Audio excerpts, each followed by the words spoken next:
What drives a mother to betray her own children? What turns a healer into a killer? And why does justice take decades to arrive? A mother's deadly devotion. A childhood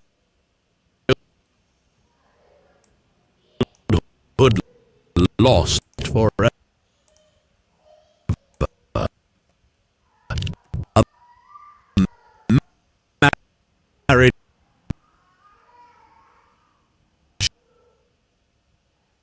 shattered by blood. Decades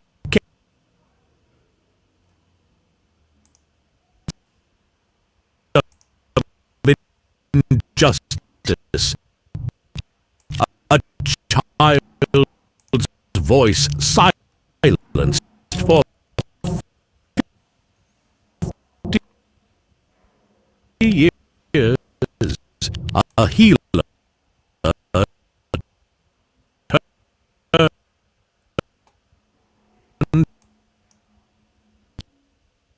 predator. Sick On Daybell's property ended the search, but it opened a floodgate of these questions. How had this happened in plain dark sight? What could have prevented all unraveled by one relentless mind? Vigil Stark, stay with us. Be part of the investigation. They revered her as the epitome of maternal devotion, a beacon of love and care in their community. But beneath that radiant exterior lay secrets that would soon shatter lives and leave a town in mourning. How does a seemingly loving parent descend into someone capable of unspeakable horrors? Welcome to Vigil Files. I'm Vigil Stark, and today we're diving into one of Idaho's most disturbing cases, the Lori Vallow Daybell mystery. As we uncover each layer of this tragic story, I invite you to piece together the clues with me and understand how such darkness could hide behind a mother's smile. Rexburg, Idaho, 2019. Picture a peaceful community where neighbors knew each other by name, where children played freely on tree-lined streets, and where families shared their lives openly.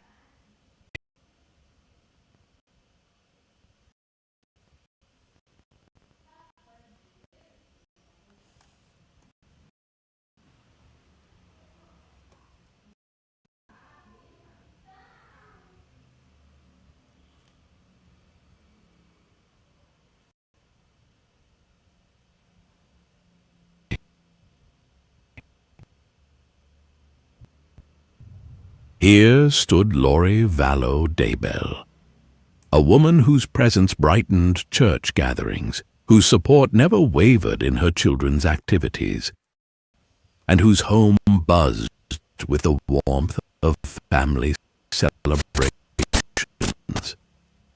But something was shifting beneath this perfect surface.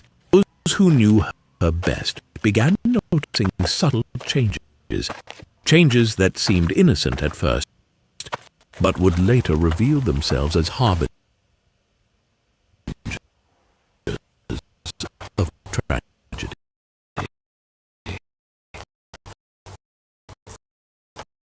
September 2019 marked the beginning of the end. Tylee and J.J. Vallow vanished without a trace,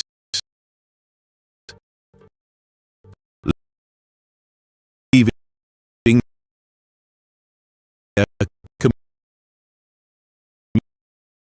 community reeling.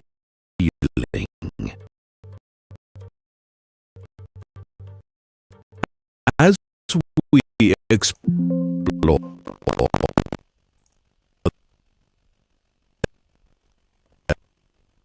the last known movements, ask yourself, what signs were missed? What warnings went unheeded? The digital trail left behind tells a chilling story. Laurie's messages became increasingly disturbing, filled with references to dark spirits and apocalyptic missions. Her phone's location data would later reveal frequent visits to Chad Daybell's property. Visits that would prove crucial to understanding this case. But how does someone's worldview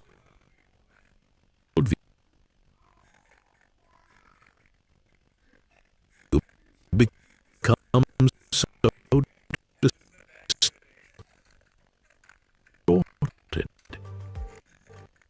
Documents reveal Laurie's descent into radical beliefs, a framework where family members became zombies, and where maternal love gave way to something far more sinister. Think about it. At what point did these beliefs override the basic instinct to protect one's children?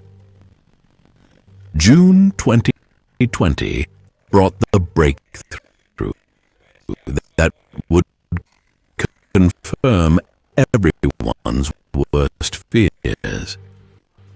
The discovery of remains on Chad Daybell's property ended the search, but opened a floodgate of questions. How had this happened in plain sight?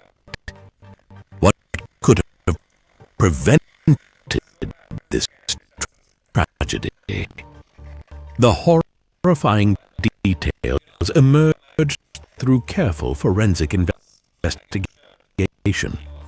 7-year-old J.J. Vallow was found bound with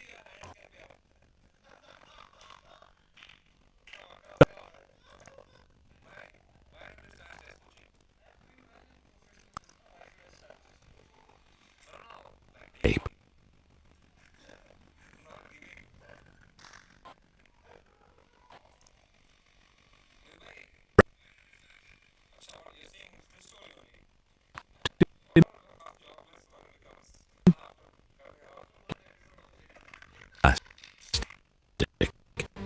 And buried in a pet cemetery on Chad Daybell's property. 16-year-old Tylee Ryan's remains were discovered nearby, dismembered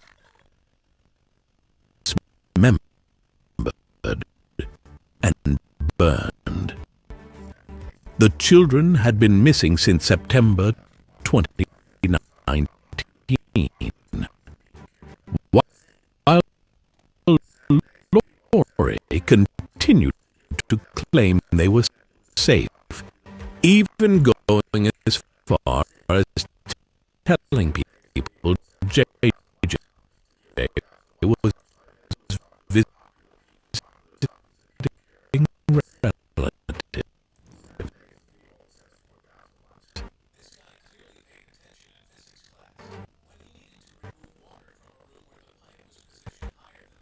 The timeline revealed a calculated series of events.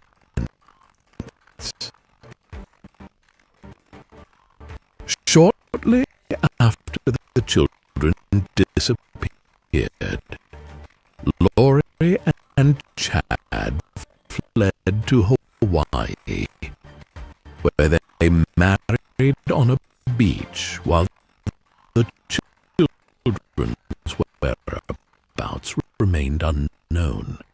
They spent months there, showing breakthroughs. Days turned into weeks, then months, and the trail went cold. But this case wasn't just another file on the shelf. It was personal, for the families, for the town, and for me. The years that followed weren't easy. For Abby and Libby's families, the pain was unbearable. Libby's grandparents, Mike and Becky Patty, became the public face of the case. They organized vigils, spoke to the media, and kept their granddaughter's memory alive. Abby's mother, Anna, channeled her grief into hope, refusing to let the case fade from public memory. The town of Delphi came together in ways we hadn't seen before, but the questions lingered. Who could do this? Why? Each year, as the anniversary approached, the weight of those unanswered questions grew heavier. For me, this wasn't just a case. It was a promise. A promise to find the person who took Abby and Libby's lives. But as the years passed, I started to wonder, was justice even possible? 6 years later, in 2023, a name finally surfaced. Richard Allen, a local resident, someone who had lived among us all this time. What led us to him? It was a combination of old evidence and fresh analysis. Forensic advancements allowed us to trace an